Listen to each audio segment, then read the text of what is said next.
بسم اللہ الرحمن الرحیم۔ پیارے دوستو السلام علیکم۔ پیارے ناظرین، آج کی ویڈیو میں ہم بات کریں گے کہ کربلا کے شہیدوں کا بدلہ کس نے لیا تھا اور امام حسین علیہ السلام کے قاتلوں کا کیا انجام ہوا تھا۔ پیارے ناظرین، صاحب تاریخ طبری لکھتے ہیں کہ عبداللہ بن قیاس جس نے محمد بن عمار بن یاسر کو قتل کیا تھا، اس نے امام علی مقام امام حسین علیہ السلام کے قاتلان میں سے مختار ثقفی کو چند آدمیوں کے نام بتا دیے، جن میں عبداللہ بن السید جانی، مالک بن نصیر بدی اور حمل بن مالک مہاروی بھی تھے۔ یہ سب اس زمانے میں قادسیہ میں رہتے تھے۔ مختار ثقفی نے اپنے سرداروں میں سے ایک سردار مالک بن عمرہ نادی کو ان کی گرفتاری کے لیے چند سپاہیوں کے ہمراہ بھیجا۔ اس نے جا کر ان سب کو گرفتار کر لیا اور عشاء کے وقت انہیں لے کر مختار ثقفی کے پاس پہنچا۔ مختار ثقفی نے ان لوگوں سے کہا، اے اللہ اور رسول اور آل رسول کے دشمنوں، حسین ابن علی کہاں ہیں؟ مجھے بتاؤ، مجھے امام حسین علیہ السلام کی زیارت کراؤ۔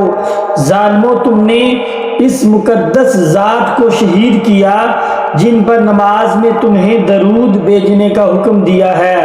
انہوں نے کہا، اللہ آپ پر رحم کرے، ہمیں ان کے مقابلے میں زبردستی بھیجا گیا تھا، ہم جانے کے لیے تیار نہیں تھے، آپ ہم پر احسان کریں، ہمیں چھوڑ دیں۔ مختار نے کہا کہ نہیں، تم نے نواسہ رسول صلی اللہ علیہ وسلم پر احسان نہیں کیا، ان پر تمہیں رحم نہیں آیا، تم نے انہیں اور ان کے بچوں کو پیاسا رکھا، پانی نہیں پینے دیا، اور آج ہم سے احسان طلب کرتے ہو۔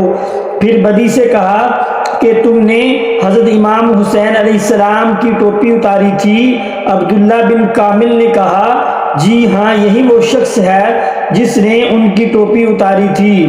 مختار ثقفی نے حکم دیا کہ دونوں ہاتھ اور دونوں پاؤں کاٹ کر اس کو چھوڑ دیا جائے، یہ اسی طرح تڑپ تڑپ کر مر جائے۔ اس کے بعد جہنمی اور محاربی کو قتل کر دیا گیا۔ پیارے ناظرین، حکیم ایک ایسا شخص تھا جس کا نام حکیم بن طفیل تائی تھا، جس نے حضرت عباس علمدار کے لباس اور اسلحے پر قبضہ کیا تھا اور امام حسین علیہ السلام کو معاذ اللہ تیر مارا تھا۔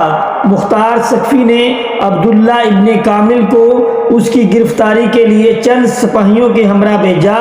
جب وہ مختار ثقفی کی طرف پکڑ کر لا رہے تھے، حکیم کے گھر والے عدی بن حاتم، جو کہ حاتم تائی کا بیٹا تھا، اس کے پاس گئے اور کہنے لگے کہ تم مختار سے سفارش کرو کہ ہمارے بھائی کو چھوڑ دیں۔ عدی بن حاتم مختار ثقفی کے پاس پہنچا اور سفارش کرنے لگا۔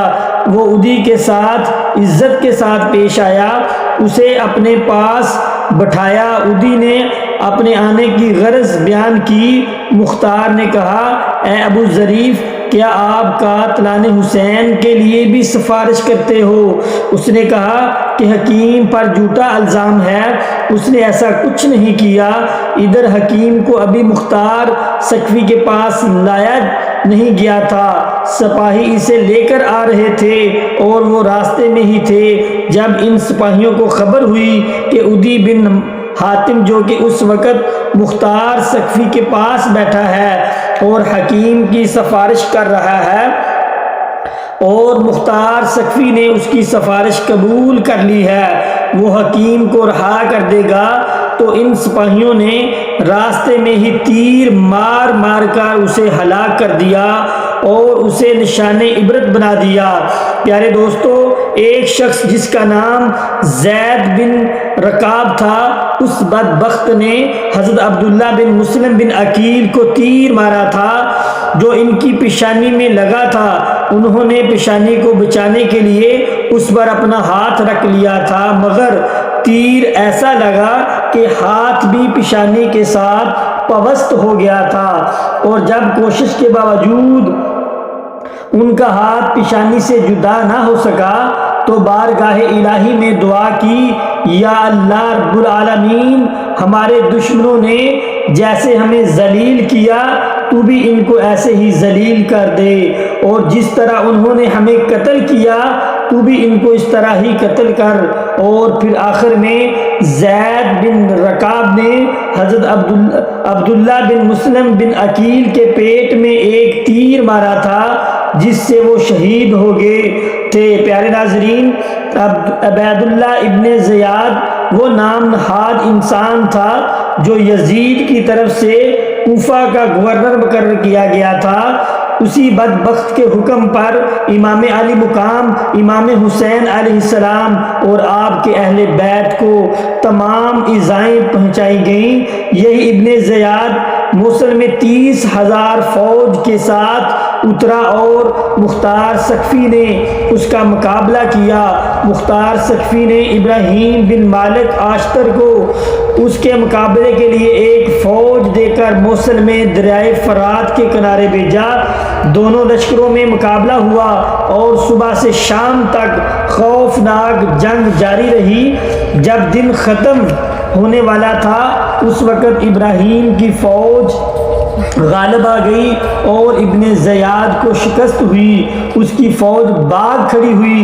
ابراہیم نے حکم دیا کہ مخالف فوج میں جو بھی ہاتھ آئے اس کو زندہ نہ چھوڑا جائے، چنانچہ بہت سے لوگوں کو ہلاک کیا گیا۔ اسی ہنگامے میں ابن زیاد بھی فرات کے کنارے محرم کی 10 تاریخ سن 67 ہجری کو ہلاک ہو گیا۔ اس کا سر کاٹ کر ابراہیم کے پاس بھیجا گیا۔ ابراہیم نے مختار کے پاس کوفہ بھجوایا۔